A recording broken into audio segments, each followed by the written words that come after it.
Has Trump's big war speech backfired, turning what was supposed to be a bold show of resolve into a catalyst for fresh skepticism, mounting criticism, and deepening unease at home and across key global capitals?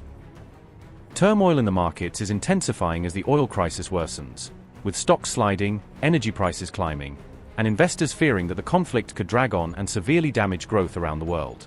1 month into the war, the US remains unable to stop Iran. The crucial Strait of Hormuz is still shut, and markets show no confidence in Trump's claim of winning the war despite his repeated assurances. Trump's claim on April 1st of winning the Iran war seems to have failed to convince the world, with global leaders, markets, and analysts treating his declaration more as political spin than a reflection of realities on the battlefield. Trump claimed the US was achieving its war objectives and had dealt debilitating damage to Iran, insisting that sustained pressure was breaking Tehran's capabilities even as critics questioned the lack of clear evidence. Trump said Iran had undergone regime change and could not pursue nuclear weapons anymore, portraying the war as a historic success, while many experts warned that such sweeping claims might be premature and hard to verify. Soon after Trump's speech, Asian stocks fell and oil rose more than 4%, according to the Times of Israel, underscoring how nervous investors are about the war's escalation and its impact on the global economy. Tokyo's Nikkei 225 fell 1.4% in early trading on April 2nd, as per the Times of Israel, reflecting growing market anxiety that the conflict could drag on longer than expected and further unsettle the region. South Korea's Kospi lost 3.4%, while Hong Kong's Hang Seng fell 0.8%, the report said, signaling a broad sell-off across major Asian markets as traders rushed to price in higher risk and uncertainty. Meanwhile, Brent crude, the international standard, jumped 5% to $106.22 per barrel, highlighting fears that supply disruptions from the Middle East could intensify if the war widens further.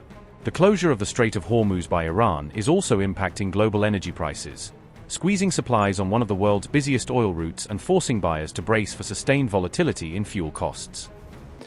Many Americans have been concerned to see the recent rise in gasoline prices here at home. This short-term increase has been entirely the result of the Iranian regime launching deranged terror attacks against commercial oil tankers in neighboring countries that have nothing to do with the conflict. This is yet more proof that Iran can never be trusted with nuclear weapons. They will use them, and they will use them quickly. It would lead to decades of extortion, economic pain, and instability worse than we can ever imagine.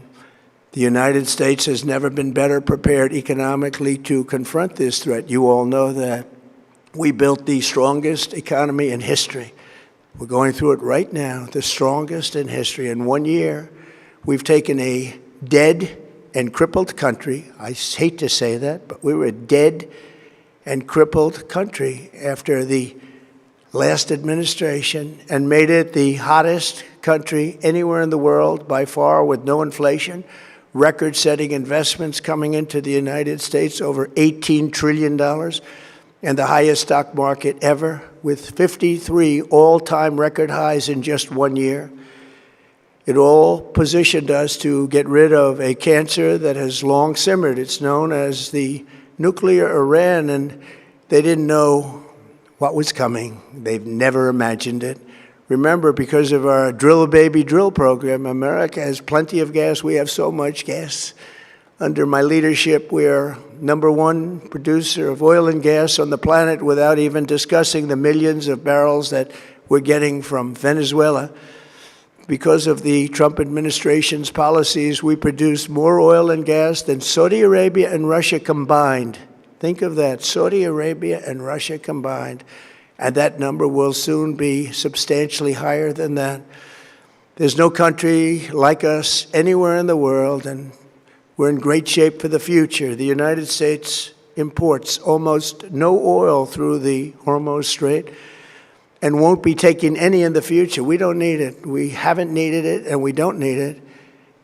We've beaten and completely decimated Iran. They are decimated, both militarily and economically and in every other way. And amid the ongoing war, a senior Iranian lawmaker has declared that the Strait of Hormuz will never reopen, signaling Tehran's intent to keep up maximum pressure on global shipping and its rivals.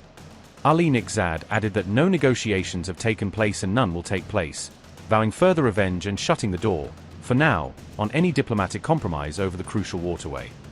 This hardline update was reported by Iran International in a dispatch dated April 1st, underscoring how firmly Mujtaba's camp is digging in. At the same time, reports suggest the UAE is preparing to back efforts to reopen the Strait of Hormuz, alarmed by the economic and strategic costs of a prolonged shutdown. According to the Wall Street Journal, Abu Dhabi is actively reviewing how it could help force the strait open by military means if necessary, including participation in or support for a wider coalition operation. Abu Dhabi is reportedly pushing for a UN Security Council resolution that would explicitly authorize international action to secure and reopen the Strait of Hormuz. The UAE is seeking backing from US, European, and key Asian military powers to assemble a broad coalition capable of operating in and around the strait. According to the same reporting, Bahrain is sponsoring a draft resolution, with a high-stakes Security Council vote expected on April 2nd. As part of its contribution, the UAE is considering deploying mine-clearing teams and other naval support assets to help make the waterway safe for commercial shipping again.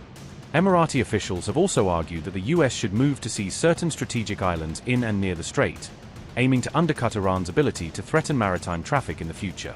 The UAE Foreign Ministry has stressed that there is a broad international consensus that freedom of navigation through the Strait of Hormuz must be preserved. According to reporting based on US media leaks, this stance marks a major shift in Abu Dhabi's policy toward Iran, moving from quiet hedging to openly backing moves to counter Tehran.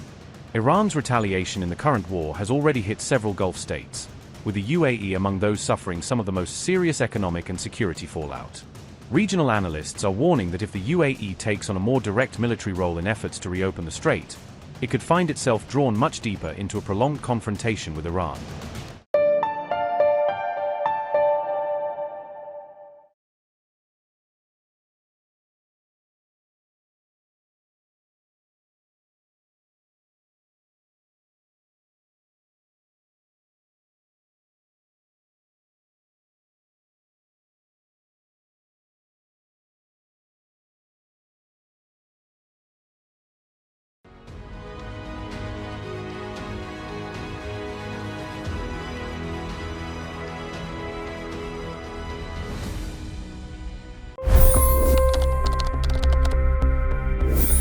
$25 crore गरीब गरीबी को परास्त करके बाहर निकले। For the good of our nation, let's work together and let's truly make America great again. The fastest news breaks. Requested PM saying that look, you will have to speak to Putin and to Zelensky. The biggest news makers. The relationship with India is probably the most important bilateral relationship the US will have for the rest of this century. The capital delivered quite an election result today. Expert analysis. The million-dollar question today is how to stop this dance of death. Ground reports. I'm standing at the crossroad of the Kumbh Mela. Behind me are more than 100 entry guards. Long-form interviews. Exclusionary politics is reflected in Manipur case as well. You don't bother because this is a small state.